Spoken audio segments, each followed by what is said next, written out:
예. 김종필 TV 시청자 여러분 반갑습니다. 김종필입니다.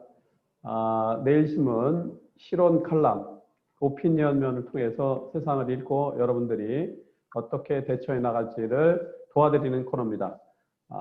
세상 읽어주는 남녀 2부 시작하도록 하겠습니다. 2부에 김종필 TV 시청 유익한 실온 칼럼 3선은 우리 이보라 변호사가 선택해 주셨습니다. 세 꼭지인데요. 11월 25일 차기태 칼럼, 언론인 우리 차기태님께서 제목은 대기업의 독과점, 슬기로운 해법을 이라는 제하의 칼럼입니다. 두 번째 선택을 한 내용은 11월 26일 내일실온으로 박현채 본지의 칼럼니스트께서 올려주신 백신 계획 물량 확보 소식을 고대한다라는 내용의 칼럼이었습니다. 그 다음에 세 번째는 11월 27일 내일신문에 게재된 내일신문 안찬수 경제 담당 편집위원이 올려주신 종부세 벌금인가 공평과세인가 라는 제목의 칼럼이었습니다. 이 실온 칼럼에 대해서 우리 이보라 변호사가 정확하게 이해를 돕는 설명을 해드리도록 하겠습니다. 시작합시다. 네, 안녕하세요. 이보라 변호사입니다. 저는 내일신문 칼럼을 통해서 여러 가지 배우곤 하는데요. 저번에도 아마 한번 얘기한 적이 있을 것 같은데, 저는 경제적인 그런 관점들이 제가 좀 부족하다고 느낄 때가 많은데, 아무래도 칼럼을 통해서 우리 경제가 어떻게 굴러가고 있는지, 지금 기업들의 상황들은 어떤지들을 판단할 수 있어서 상당히 이제 공부가 되고 있습니다. 내일신문 칼럼은 아무래도 쉽게 쓰여져 있으면서도 여러분들이 이해하시기 쉽도록 잘 이제 풀어져 써 있기 때문에 여러분들이 한번 보시면 사회를 보는 안목이 상당히 넓어질 것으로 저는 기대하고 있습니다. 고맙습니다.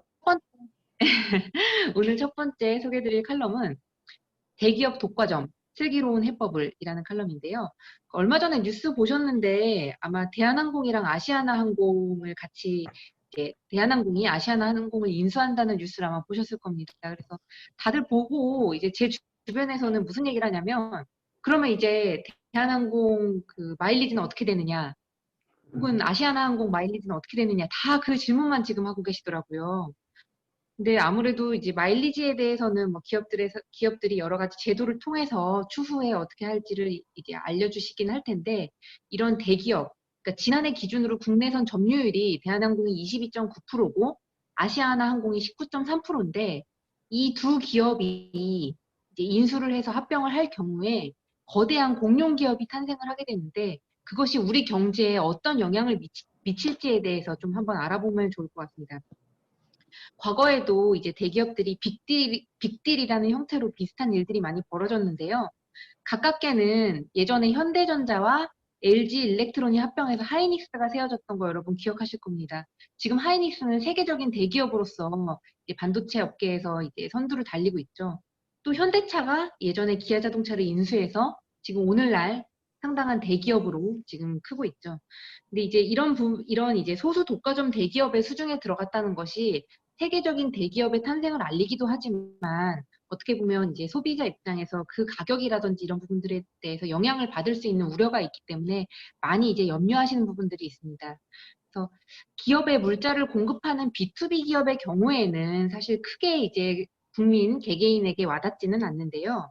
이제 B2B 기업, 그러니까 이제 기업이 아닌 소비자에게 물자를 공급하는 이런 이제 항공기업 같은 경우에는 가격을 예.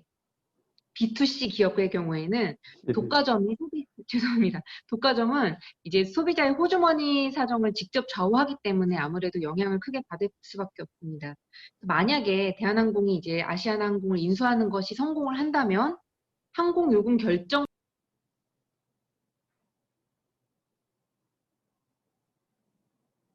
소리가 이러한 이제 경제적인 상황에서 이제 소비자들이 거부할 수 없이 항공 요금을 받아들일 수밖에 없다라는 그런 단점에 처할 수가 있다라는 우려가 있습니다.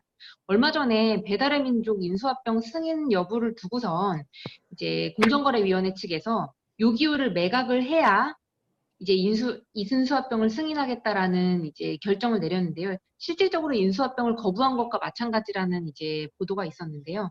한편으로 생각을 해보면 거대한 이제 공룡기업이 탄생하는 것도 좋지만 아무래도 이제 경쟁을 통해서 소비자에게 더 좋은 서비스를 제공한다든지 소비자들의 이제 안전을 도모할 수 있는 것들이 오히려 더 필요하지 않나라는 정책적인 고려가 아닌가 싶습니다. 예. 자, 이제 두 번째 꼭지로 넘어갈까요? 네. 다음은 네. 백신에 아까도 이제 안 대표님이 이제 백신 관련돼서 얘기를 하셨는데 이제 백신 관련된 소식들이라든지 아니면 치료제 관련된 소식들이 하나둘씩 지금 이제 뉴스에 보도되고 있는데요. 백신이 실질적으로 시중에 이제 풀린다면 두 분은 백신을 일찍 맞으실 것 같으세요? 저는 안 안동욱 대표 먼저 맞습니다. 말씀하세요. 예? 네? 저는 안 맞아요. 아니, 지금 이게 떼 쓴다고 되는 문제가 아니고요. 입장을 공명정대하게 안 맞아요, 안 밝혀주세요. 맞아요. 근데 네. 얼마 전에 스페인인가 어느 이제 유럽에서는 백신을 제일 먼저 맞을 대상으로 고령층을 이제 선정했다고 하더라고요.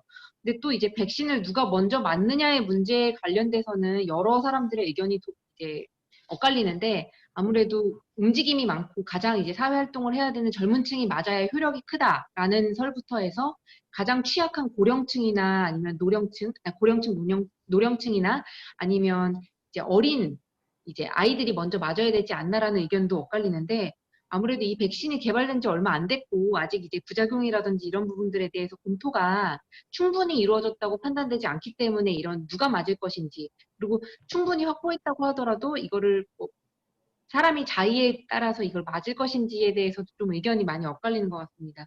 그래서 아무래도 우리나라에서도 백신 확보와 관련돼서 많은 사람들이 기대감을 가지고 이제 뉴스를 보고 있고 아무래도 주식시장도 백신 확보 소식에 따라서 아무래도 출렁거리는 것들을 요즘 보실 수가 있을 것 같은데요.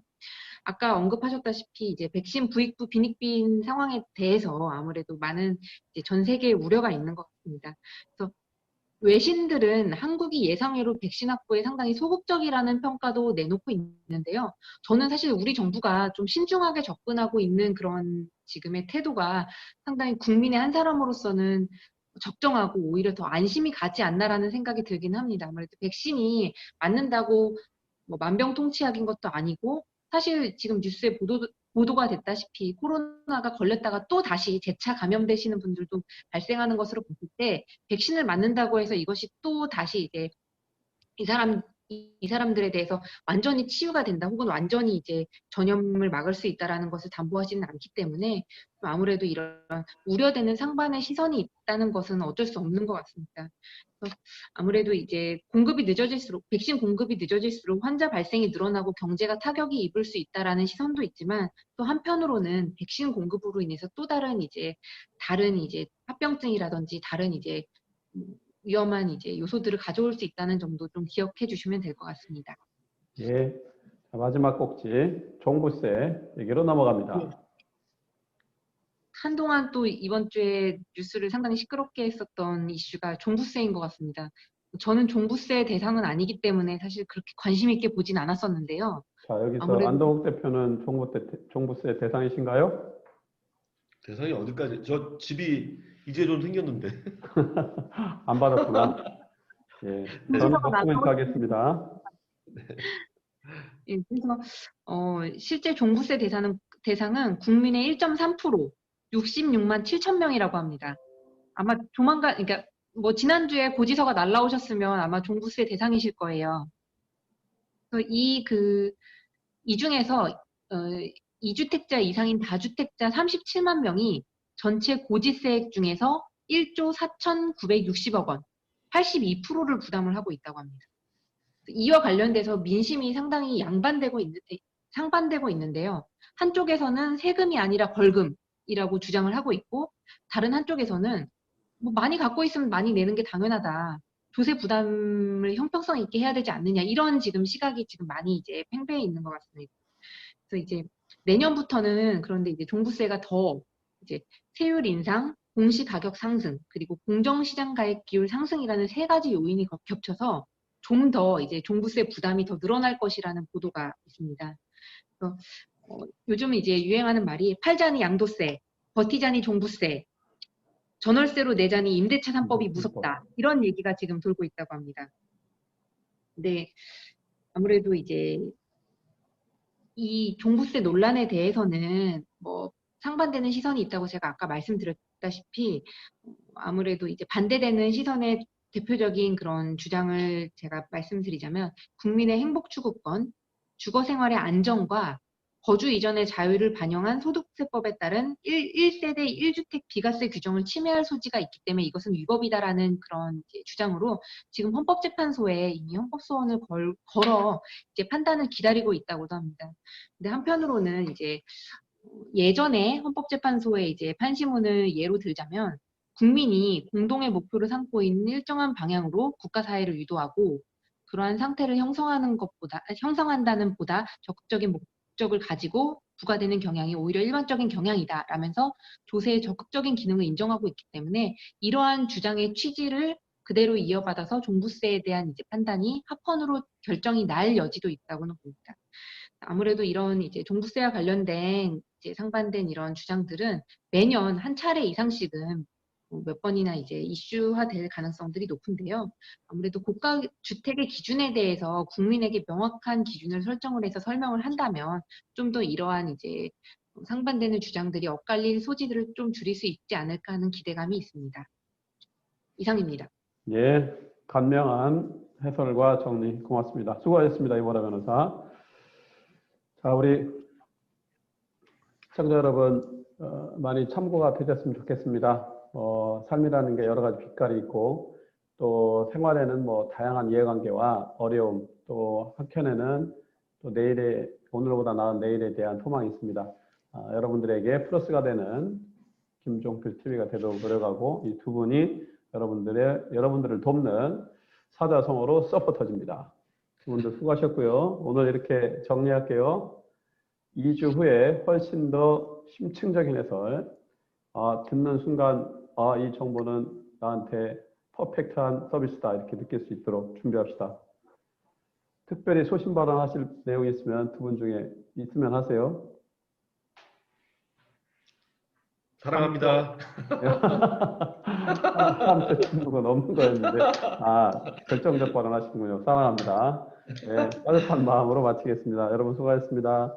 시청자 여러분 네, 다음 주에 또 뵙겠습니다.